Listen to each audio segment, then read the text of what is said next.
అసలు ఈ నిరాహార దీక్షలు టెంట్లు ఏంటన్నయ్యా? ఇలా ఎవరైనా చేస్తారా? అరే బిఎస్సి ఎలక్ట్రానిక్స్ చేసిన అమ్మాయి ఇలా బస్తీ వాళ్ళలాగా బిహేవ్ చేయడం ఏంటి? చిచి, అది మనకి ఇప్పుడు అర్థమైందిరా. అత్తయ్యారు మామయ్య రేఖ దగ్గరికి వెళ్లారు. 4 టన్ను వస్తుంటారు. అత్తయ్య 4 తగిలించారా దానికి? అది తన్నులతో మాట వినే రకం కాదమ్మా. చచా, దానికి బుద్ధి జ్ఞానం విచక్షణ ఏమీ లేకుండా పోయాయి. ఏమైందమ్మా? రాత్రంతా అది ఇక్కడే ఉందట, ఇంటికి వెళ్ళలేదట. పాపం అక్క పిల్లలతో ఎంత బాధపడుతుందో ఏంటో. నిజమన్నయ్య, పాపం వదిన మనందరినీ ఇన్ని రోజులు ఒంటరిగా వదిలి ఉండలేదు. పాపం ఎందుకురా పాపం? దానికి తెలిసి రావాలి. అక్కడే ఉండే అప్పుడు గాని ఎవరేంటో తెలిసి రాదు. అలా అనకండి బావగారు. దాన్నిక్కడి నుంచి పంపిస్తేనే గాని బుద్ధి రాదు. అక్క దగ్గరికి పరిగెత్తుకుంటూ వెళ్ళాలి.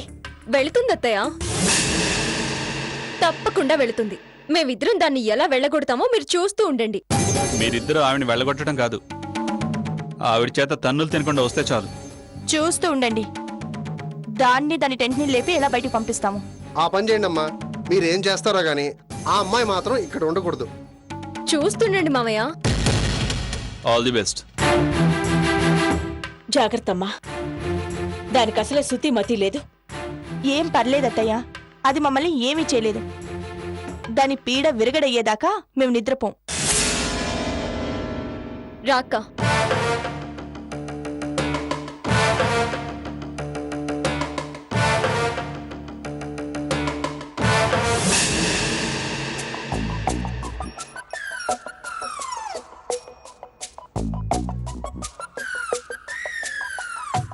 ఏంటే తెంగరదానా? పని మనిషిని చేశారా ఏంటి నిన్ను? ఇలా తింగరగా ఉంటే వాళ్ళు ఏమైనా చేస్తారే. రా, నాతో చేయి కలుపు. దుమ్ముని కాదు, వాళ్ళ నూడ్చి పడేద్దాం. రా. అమ్మా కానివ్వండి.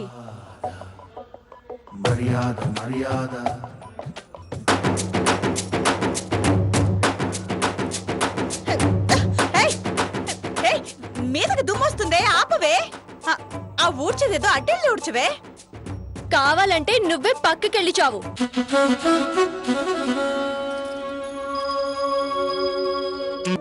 ఏమ్మా, మీరు కాస్త అవతలికి వెళ్తారా? మేం ఊడ్చి కళ్ళాపు చల్లి ముగ్గులు వేయాలి. కామ్రేడ్స్ కూర్చోండి. కూర్చోండి. మీ మీద ఈగ వాళ్ళనే కానీ వాళ్ళని కొళ్ళు పొడి చేస్తాను. కూర్చోండి, మీరు కూర్చోండి కామ్రేడ్స్, కూర్చోండి. మీ ఇష్టం. మీ మీద పేడ నీళ్లు పడితే తర్వాత నన్నంటే నేనైతే ఒప్పుకోను. వీళ్ళ మీద పేడ నీళ్లు పడ్డాయనుకో, నీకు నెత్తురు పడుతుంది, జాగ్రత్త.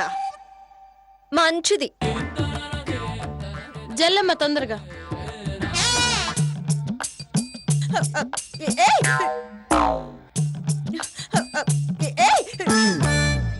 ఏయ్, నోరు మూయవే. చెప్పాక ముందే లేవమని చెప్పి మీరు లేవకపోతే నన్ను చేయమంటావు? జల్లమ్మ అక్కడ జల్లు. నిన్ను నా మీద పేడ నీళ్లు చల్లుతావు. చంపేస్తానే. నీ రక్తం కళ్ళు చూస్తాను.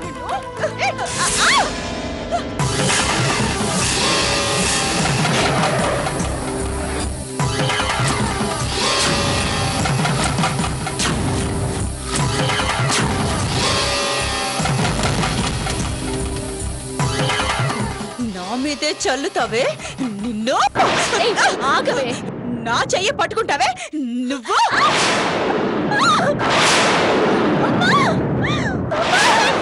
అమ్మ లేకమ్మా. అయ్యయ్యో. అయ్యయ్యో. అమ్మ లేకమ్మా. ఏమైందమ్మా? అమ్మ లేకమ్మా. అయ్యయ్యో. అమ్మ లేకమ్మా. అయ్యో, దెబ్బ తగిలినట్టుందమ్మా. మీరెళ్ళి అమ్మగారు చెప్పండమ్మా. బండి తీయమని చెప్పండి. తగ్గిపోదమ్మా. అమ్మా వచ్చేస్తున్నాను. కొంచెం ఓచుకోండమ్మా. అమ్మా అక్షరమ్మ త్వరగా రండి. నీ మొహం మంట.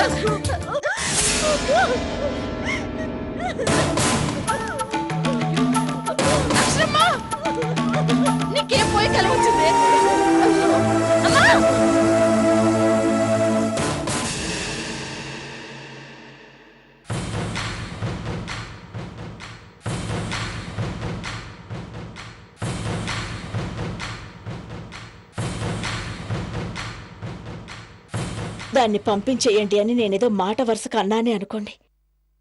దానికి ఇలా చేస్తారా? కనీసం నాతో మాట మాత్రమైనా చెప్పే పని లేదా?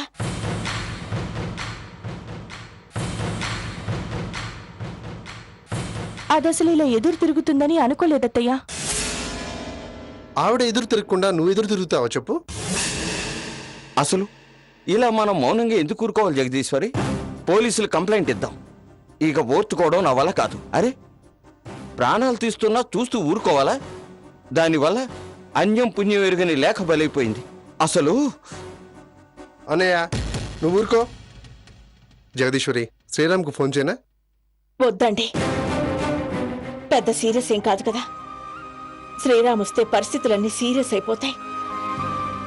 ఇంటి దగ్గర ఎలాగో సర్ది చెప్దాం. అమ్మా, విడాకులు ఇవ్వటానికి చట్టపరంగానే ప్రొసీడ్ కావాలా? బాధపడకు నాన్న, పరిస్థితులన్నీ చక్కబడతాయి. లేదు జగదీశ్వరి, పాతింటి వాస్తే బాగున్నట్టుంది. కొత్త ఇంట్లో అడుగు పెట్టామో లేదు, అన్ని తలనొప్పులే. అత్తయ్య, నేను నిర్ణయానికి వచ్చాను. దయచేసి కాదనకండి.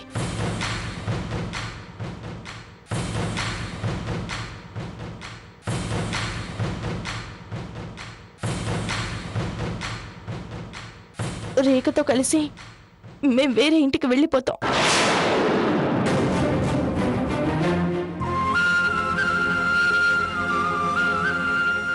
అప్పుడు మీకు ఎలాంటి టెన్షన్లు ఉండవు.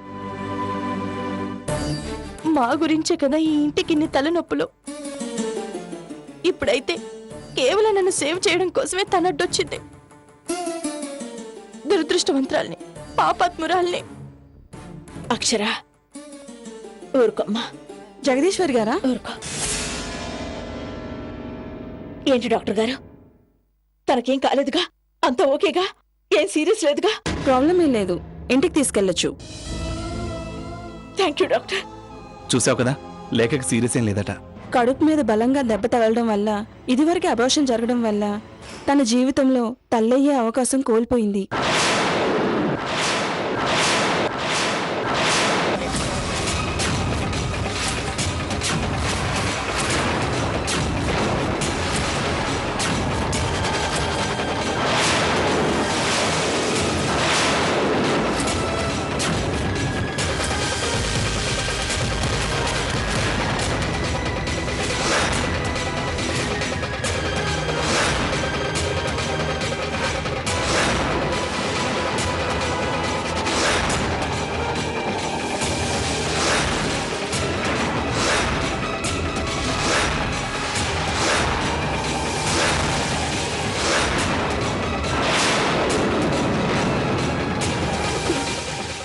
ఏంటి డాక్టర్, ఏంటి మీరు మాట్లాడేది?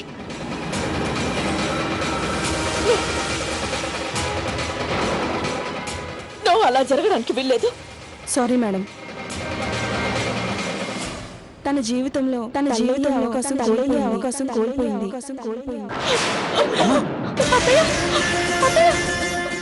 మీరే ఇలా అధైర్యపడితే ఎలా అత్తయ్య? లేఖ సంగతి ఆలోచించండి. లేఖకి మనమే ధైర్యం చెప్పాలి జగదీశ్వరి. ఏంట్రా, మన కుటుంబం బాగానే ఉంది, కానీ రేఖ వల్ల నా తమ్ముడు కుటుంబం ఏంటి ఇలా అయిపోయింది? ఊరుకోండి నాన్న. అమ్మా, ఊరుకో. లేఖ పరిస్థితి ఏంటో చూద్దాం, పదండి.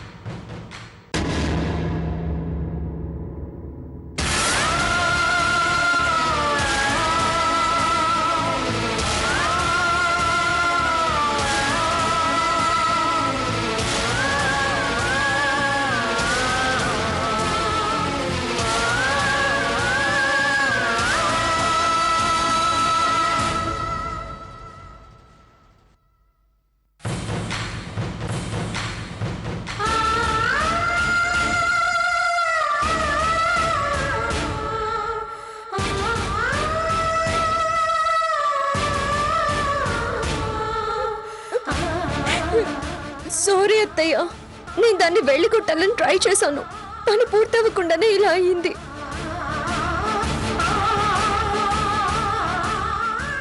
అక్క, డాక్టర్ ఇంటికి వెళ్ళిపోమన్నారు. వెళ్ళిపోదాం. నాకు ఇక్కడేం బాలేదు. అలాగే వెళ్ళిపోదాం అమ్మా.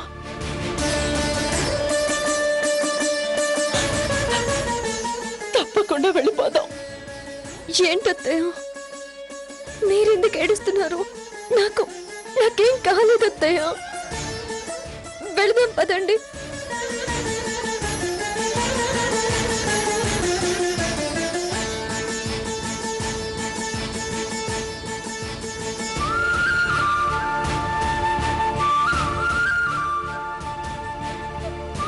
అత్తయ్య, డాక్టర్ మీతో ఏం చెప్పారు? నాకు అదే చెప్పారు అత్తయ్య.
పాపం ఆ అమ్మాయికి ఎలా ఉందో ఏంటో.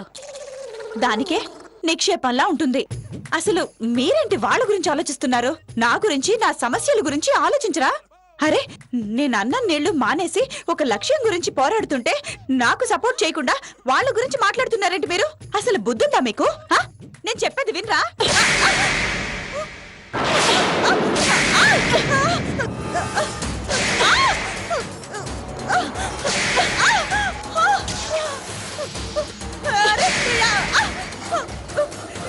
ఏంటండి?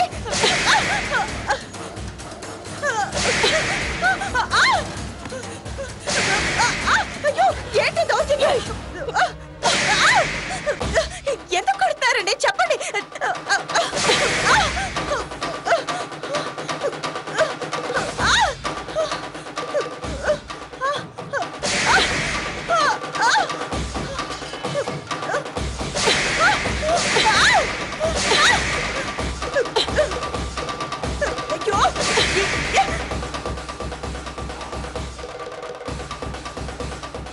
ఒకసారి లేఖకు అభాషణ చేయించింది నువ్వేనని తెలిసినా అక్క మొహం చూసి ఊరుకున్నాను. అక్షర పిల్లల్ని ఏదో చేయాలని చూసినా ఏం చెయ్యగలవులేని ఊరుకున్నాను. ఇప్పుడు ఇలా వీధుల్లోకి ఎక్కి నా ఇంటి పరువు తీయాలని చూసినా ఊరుకున్నాను. కానీ కానీ ఇప్పుడు నా బిడ్డకి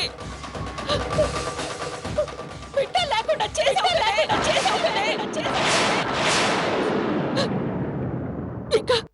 ఇక ఇప్పుడు కూడా ఊరుకుంటే అది నా తప్పే అవుతుంది. నా తప్పు అవుతుంది. నా తప్పే అవుతుంది.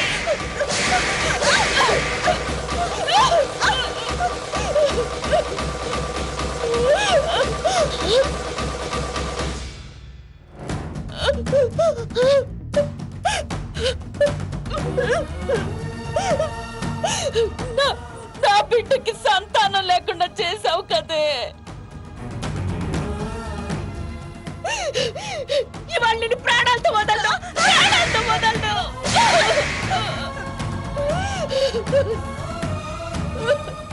ఏంటండి నేనేదో చేసినట్టు మాట్లాడతారు? నోరు బిప్పితే చంపేస్తాను చంపేస్తాను.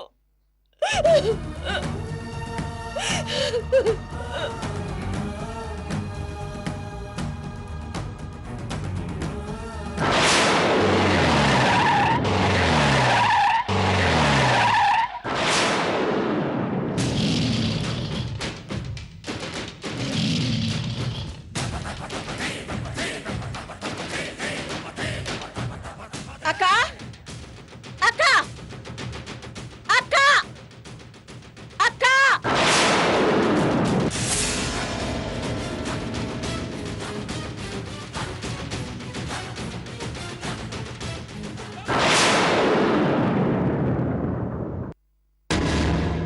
ఏమైంది జగదీశ్వరి? అలా ఉన్నావేంటి? నీ కోడలు చేసిన పనికి ఇలా కాకుండా ఇంకెలా ఉంటానక్క? రేఖ అక్కడికి వచ్చిందా? అనుకున్నాను. దానికి నేను రోజు చెప్తూనే ఉన్నాను వెళ్ళొద్దే అని. నేను మాత్రం దానికి అడ్రస్ చెప్పలే జగదీశ్వరి. నిజం జగదీశ్వరి, అసలేం చేసింది? అదేం చేసిందంటే నాకు అసలు వారసులే లేకుండా చేసిందక్క. వారసులు లేకుండా చేసింది. కూతుర్ని పోగొట్టుకున్నాను, నా మనవణ్ణి పోగొట్టుకున్నాను.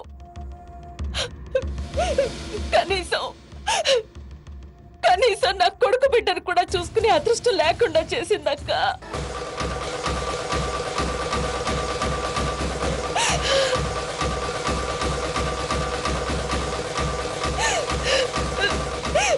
లేకుండా చేసిందక్క. లేక జీవితాంతం గొడ్రాలిగా ఉండేలాగా తన మీద చావు దెబ్బ కొట్టిందక్క.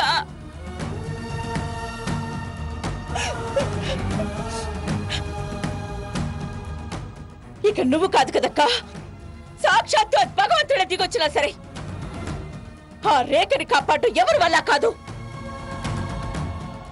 ఇది చెప్దామనే వచ్చాను. పద జగదీశ్వరి, నువ్వే కాదు నేనే దానంతా తెలుస్తాను. ఇంత పని చేస్తుందా అది? ముందు మనం వెళ్దాం పద. అక్కడ లేక ఎలా ఉందో పాపం.